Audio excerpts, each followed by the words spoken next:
So in this video, I'm going to go through question 4 from the October test, which starts with a question about europium. And it tells you that europium's atomic number, first of all, is 63, and it has two isotopes. It wants you to find out in isotope 153, EU3 plus, what would be the protons, the neutrons, and the electrons? So to do this, first of all, we've got the protons is just the atomic number. So that'll be 63. The neutrons is going to be 153 minus 63. So we'll equal 90. We'll have 90 there because these two added together make our mass number. And then the electrons are going to be the number of protons minus the charge. So 63 minus plus 3 gives me 60. So my electrons are 60. And we know there's going to be more protons than there are electrons because overall it's got a 3 plus charge. So that was for 1 mark. In B, just rub all this out. So in part B, it asks to calculate the number of europium atoms in 0.0019 grams of europium. And we need to give your answer in standard form to an appropriate number of significant figures. So when it tells you in the question that it's 0.0019, the question has gone to two significant figures in the numbers it's given you. So you should go to two significant figures in your answer. So first of all, we need to work out the number of moles in europium. So N of europium will be 0.0019 over 152. And that gives us a value of 1.25 times 10 to the minus 5. This is its relative atomic mass, is where I've got that number from. So 1.25 times 10 to the minus 5. Then we're going to take 1.25 times 10 to the minus 5 and times it by 6.02 times 10 to the 23 to work out the number of atoms. And I'm timesing it by Avogadro's number.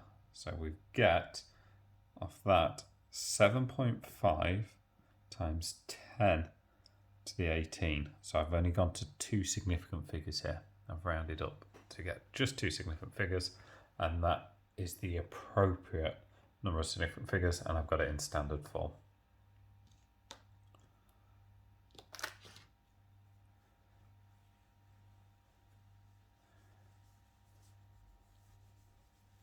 So for C, tells us that europium reacts with dilute sulfuric acid, forming a solution of europium sulfate and hydrogen gas.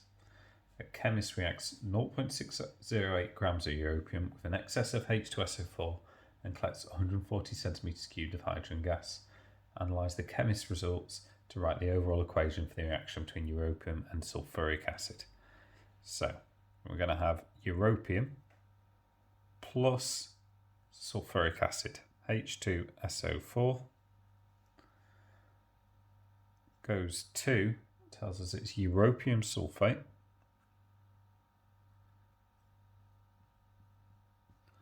and I'll look at the balancing numbers soon on that, and H2. So what I don't know at the moment is how this kind of balances out yet.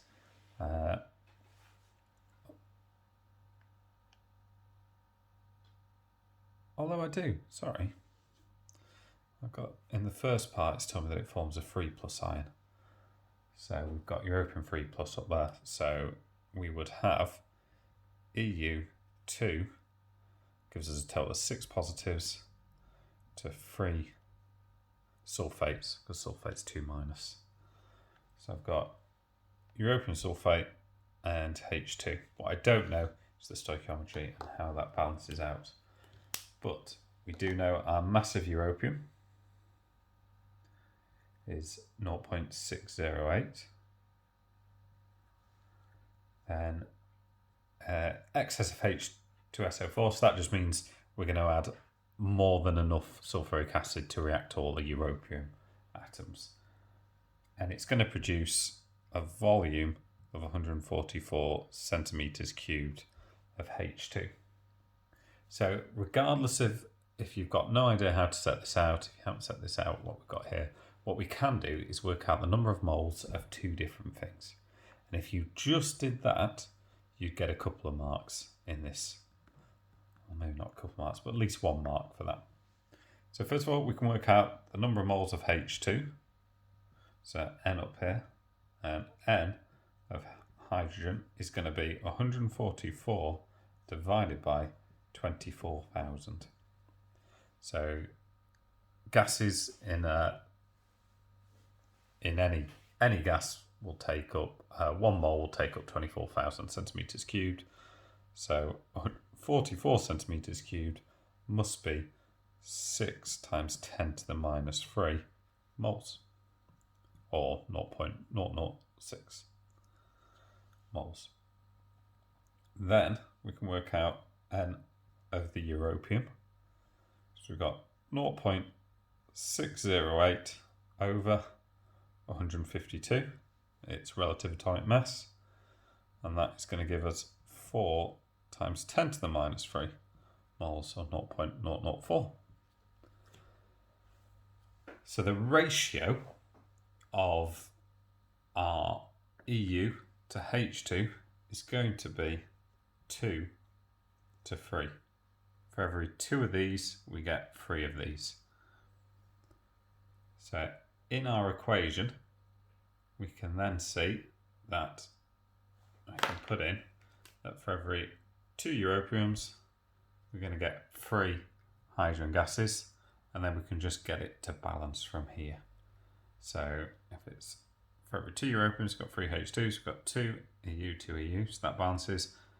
6 hydrogens here, so I'm going to need a 3 there, and then that balances my sulfates as well.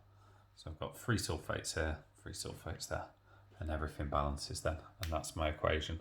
So I'd get 1 mark for this, 1 mark for this, and then 1 mark for that final balanced equation. Well done if you got that.